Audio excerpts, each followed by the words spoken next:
દહન વિશેની માહિતી મેળવી, પરંતુ આપણે જે આગળ વાત કરીએ કે જે પદાર્થને સળગાવી શકાય એવા પ્રકારના દરેક પદાર્થો દહનશીલ પદાર્થ કહેવાય.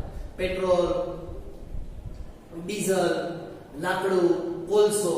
પરંતુ હવે વાત આપણે એ કરવી છે કે એ જ્યારે દહન કરે છે, એટલે કે આપણી ભાષામાં કહીએ તો સળગે છે, તો એ ઘણી બધી જુદી જુદી રીતથી સળગે છે. એક જ રીતથી દરેક પદાર્થ નથી સળગતા. એની સળગવા માટેની કંઈક રીત જુદી છે મિત્રો. આપણે અહીંયા આ ટોપિકની અંદર વાત કરીએ કે દહનના પ્રકારોની વાત કરીશું. આપણે દહનના ઘણા બધા પ્રકારો છે. એને જ્યારે બાળવામાં આવે છે, જ્યારે એનું દહન કરવામાં આવે છે, ત્યારે એના ઘણા બધા પ્રકારો છે. જોઈએ મિત્રો આપણે કે વાયુ ઝડપથી સળગે છે. બરાબર, વાયુ જે પદાર્થ છે આપણે જોયું કે દહનશીલ પદાર્થોમાં ઘન, પ્રવાહી, વાયુ એમ કોઈ પણ કેટેગરીને લઈ શકાય છે. તો એ રીતે વાયુ છે એ ખૂબ ઝડપથી સળગે છે તથા ઉષ્મા અને પ્રકાશ ઉત્પન્ન કરે છે. શું કરે છે તો કે ઉષ્મા, બરાબર, એ જ્યારે સળગે છે ત્યારે ઉષ્મા આ અને પ્રકાશ, એકદમ પ્રકાશ છે એનો પણ ફેલાવો થતો જોવા મળે છે. ઉષ્મા અને પ્રકાશ બંને ઉત્પન્ન કરે છે.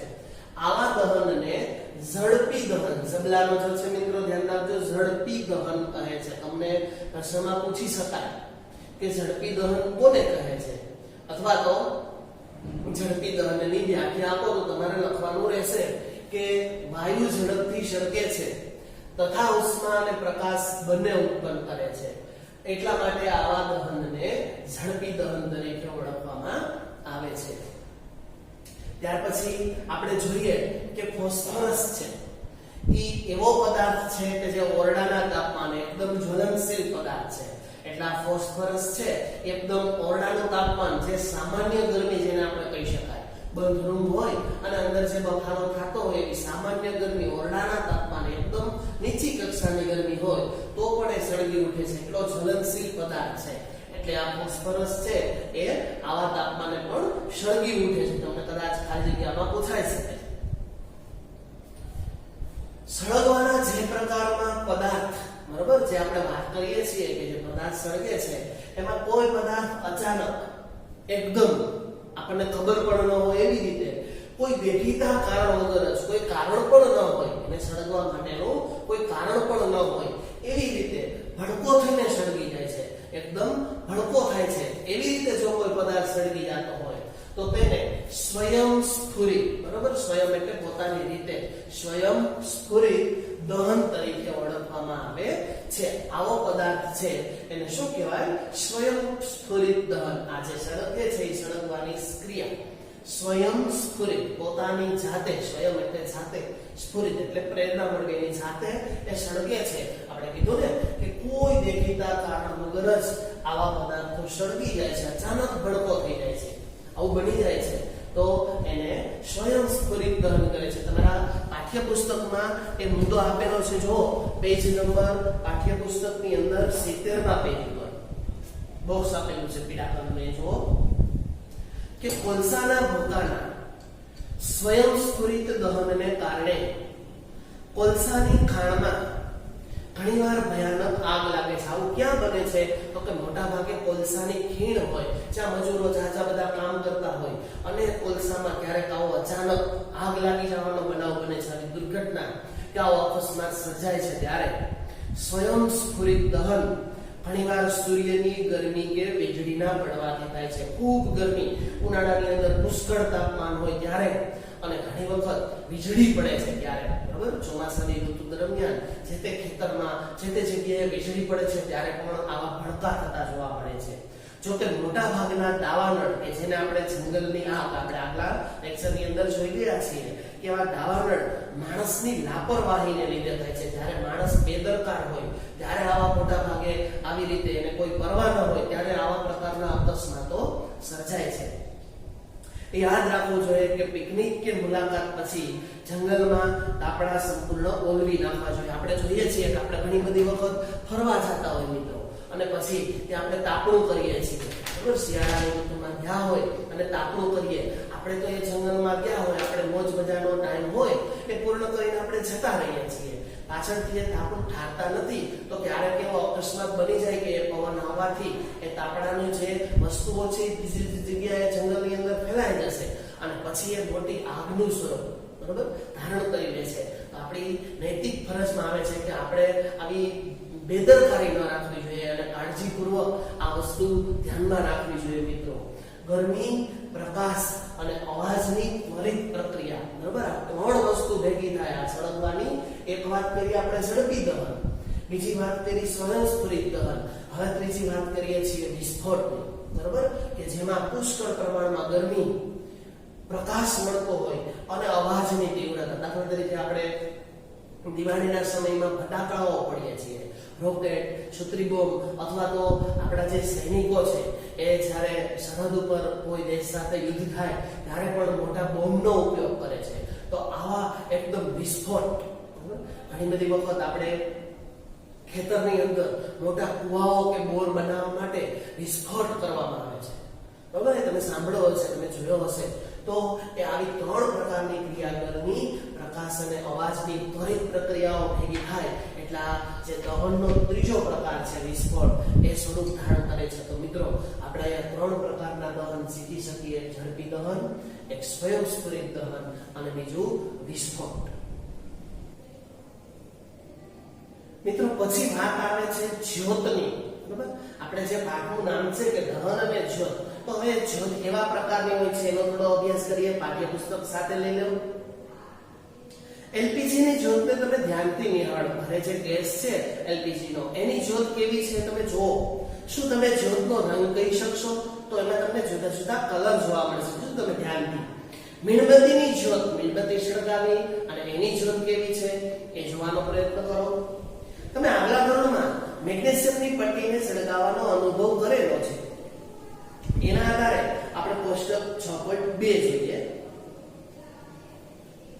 આ બધી વસ્તુઓ સળગાવવાનો અનુભવ યાદ ન હોય તો તમે અત્યારે પણ કરી શકો. દાખલા તરીકે તમને આકૃતિ આપેલી છે કે મીણબત્તીની જ્યોતના રંગ તથા રસોડામાં સ્ટવની જ્યોત. જો એ બંનેની જ્યોત, રસોડાનો સ્ટવની જ્યોત એક તો ગોળાકાર છે પ્લસ એનો કંઈક કલર અલગ બ્લુ ટાઈપનો જોવા મળે છે. જ્યારે મીણબત્તીની જે જ્યોત છે એ ઊભી કલરની, ઊભી જ્યોત, ઊભા આકારની જ્યોત જોવા મળે છે. એનો કલર છે પીળો જોવા મળે છે. બંનેના કલર અને ડિઝાઇનમાં એટલે કે આકારમાં તફાવત જોવા મળે છે મિત્રો. ત્યાર પછી આપણને આપેલું છે કેરોસીન લેમ્પ, મીણબત્તી અને બુન્સેન બર્નર. આ ત્રણેયની જ્યોત છે આપણને આપેલી છે. તો એમાં પણ કંઈક જુદી જુદી પ્રકારનો તફાવત છે. ચાલો પેન્સિલ હાથમાં લઈ લો અને કોષ્ટક 6.2 પુરાવું છું એમ પૂરતું જ આવવાનું છે. દહન અને જ્યોત ઉત્પન્ન કરતી વસ્તુઓ. તો મિત્રો આપણને ઘણી બધી વસ્તુઓ આપેલી છે. 5 પ્રકારની વસ્તુ છે. એમાંથી કઈ દહન કરે છે અને શેમાંથી દહન તો કરે છે પણ જ્યોત થાય છે કે નથી થતી એ પણ આપણે જોવાનું છે. એટલે ચાલો જોઈએ. પેલું મીણબત્તી. તો જ્યોત થશે? તમે વિચારો અને મને કહો. થશે? Okay, very good. એટલે લખો ત્યાં રાઈટ. જ્યોત થતી નથી ત્યાં શું આવશે? રોંગ. બીજું એવો મેગ્નેશિયમ જ્યોત થશે? સરસ. એટલે કરો રાઈટ. બાજુના કોષ્ટકના રોંગ. કપૂર થશે જ્યોત? Very good. થશે એટલે રાઈટ. બાજુના કોષ્ટકના રોંગની નિશાની કરો. કેરોસીનનો સ્ટવ છે, થશે? સરસ. એટલે કરો ત્યાં રાઈટની નિશાની. બાજુમાં જ્યોત થતી નથી ત્યાં રોંગ, ખોટાની નિશાની. કોલસો જ્યોત થાય, કોલસો સળગાવીએ તો? શાબાશ. એટલે કરો ત્યાં પેલામાં રોંગની નિશાની, ન થાય જ્યોત. અને બાજુમાં છે એ જ્યોત થતી નથી એમાં રાઈટ કરો. એની જ્યોત થતી નથી. હવે જો મિત્રો આપણે સામેના પેજ ઉપર જોઈએ કે આ જ્યોતનું બંધારણ છે. એના માટે આપણે પ્રવૃત્તિ 6.5 જોઈએ મિત્રો. એક મીણબત્તીને સળગાવવાની છે. તમારે ફરી પાછું રિપીટ કરું છું કે આ એક પણ પ્રયોગ ઘરે કરવાના નથી. ચીપિયાની મદદથી કાચની નળીને પકડો. તેના એક છેડાને સ્થિર હોય તેવી જ્યોતના ઘેરામાં દાખલ કરો. જો એમાં આપણને આકૃતિમાં બતાવેલું છે. આકૃતિ 6.10 એની પહેલી એ આકૃતિ. કાચની નળીના બીજા છેડા પાસે સળગતી દિવાસળી લઈ આવો. તમને કઈ જ્યોત દેખાય છે? જો હા, તો એવું શું છે કે જે જ્યોત ઉત્પન્ન કરે છે? એ તમે નોંધો કે ગરમ વાટ પાસેનું મીણ ઝડપથી પીગળે છે. આ પાસેનું મીણ છે એ ગરમ વાટ પાસે આપણે જે લઈ જશું તો એ શું થશે? સીધું ઓગળવા માંડશે, પ્રવાહી સ્વરૂપ ધારણ કરી લેશે, ઉપર જમીન નીચે ટીપા પડવા માંડશે. એના આકૃતિ 6.10 માં બતાવ્યું છે એ મુજબ જે પદાર્થનું તેના દહન દરમિયાન બાષ્પીભવન થાય છે તે જ્યોત આપે છે. અહીંયા અંડરલાઈન કરો. ફરી પાછું રિપીટ કરું છું કે જે પદાર્થનું દહન દરમિયાન બાષ્પીભવન થઈ જાય એ જ્યોત આપે છે. ઉદાહરણ તરીકે આપણે જોઈએ કે કેરોસીન અને પીગળેલું મીણ વાટ દ્વારા ઉપર ચડે છે. આપણે જોઈએ છીએ કેરોસીન છે બરોબર, જૂના જમાનાના જે કેરોસીનના પ્રાઇમસ આવતા એમાં એ નીચે છે એ કેરોસીન ભરેલું હોય અને એનામાં રૂની વાટ હોય.